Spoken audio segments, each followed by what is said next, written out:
Hey there, everybody. Pete Pardo here from Sea of Tranquility. Just a kind of quick little relevant news item here today. I think this was announced actually a couple days ago, but I just haven't gotten around to posting this. So it has been announced that InsideOut Music, which is a division of Sony Music, has announced the signing of progressive rock act legends, progressive rock, folk rock, blues rock, Jethro Tull, right? They are now joining the pretty stacked lineup over at InsideOut Music, and they've got actually a new album in the works for 2022, which is going to be called the Zealot Gene. I'm not sure if a lot of us thought that Jethro Tull would actually be coming back with another album of new material, or, Ian Anderson has done plenty of like solo type projects, but this is the first Jethro Tull album in quite some time. And we've got, in the band for this album, we've got Ian, of course, on flute, vocals, and acoustic guitar, a little harmonica.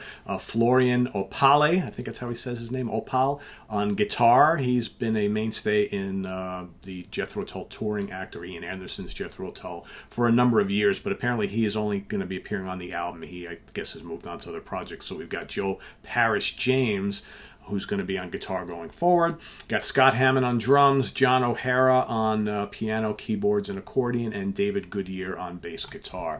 So this is some pretty big news, and I think it's kind of notable for InsideOut, obviously, because they're joining a roster that includes the likes of Dream Theater and Devin Townsend and Frost and Haken and Kansas and Kaipa and so many other bands. I'm just looking through, Leprous, Liquid Tension Experiment. This is just, various Neil Morse projects, Nad Sylvan, Pain of Salvation, Big Elf, Bonko, Annika von Giersbergen. I mean, it's absolutely ridiculous how lengthy the roster is over at InsideOut Music. Kind of, when you really think about it, rivaling that of Frontiers Records, because Frontiers and InsideOut are basically the two labels that have been really busy, like accumulating a lot of the present as well as past stars of progressive rock, melodic rock, hard rock, that sort of thing.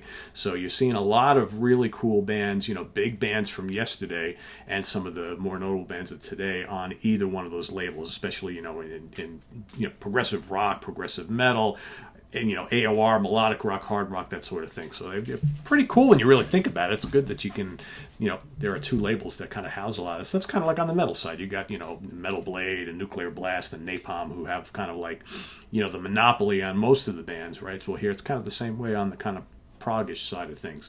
But as far as like Jethro Tull goes, well, I mean, I think it's cool that we're getting a new Tull album. I kind of, do I miss Martin Barr and the gang? Sure.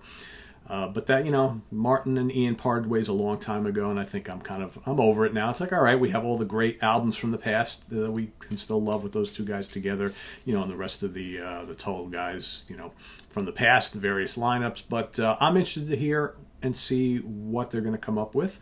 I know a lot of people are concerned with Ian's voice, and, I mean, here's the deal, guys. Ian can sing.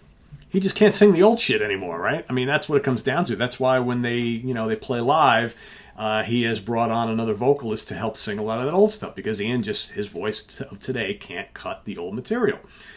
He can't sing like that anymore. His voice is very limited now. So I can totally see them doing a new album with Ian completely on vocals, where, everything's kind of like dialed down a bit and they're singing stuff in keys that he can sing. I mean, that's totally doable. We've seen, guys like Ian Gillan and David Coverdale and many other singers, great singers of the past, John Anderson, we've seen them do material that's more, it's easier for them to sing in these days, and a lot of times trying to hit the higher notes and things that they used to be able to hit way back when.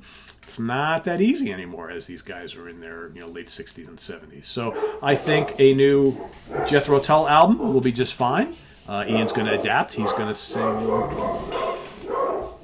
He's going to sing as well as he can, and we'll see what happens, right? So I'm pretty excited. So 2022, brand new Jethro Tull album. Holy cow. Dog craziness going on in the background. So visit us on the web at www.seatranquility.org. We're on Facebook. We're on Twitter. Of course, we're here on YouTube all the damn time. See you guys soon tonight with the Monsters Den. Take care. Bye-bye.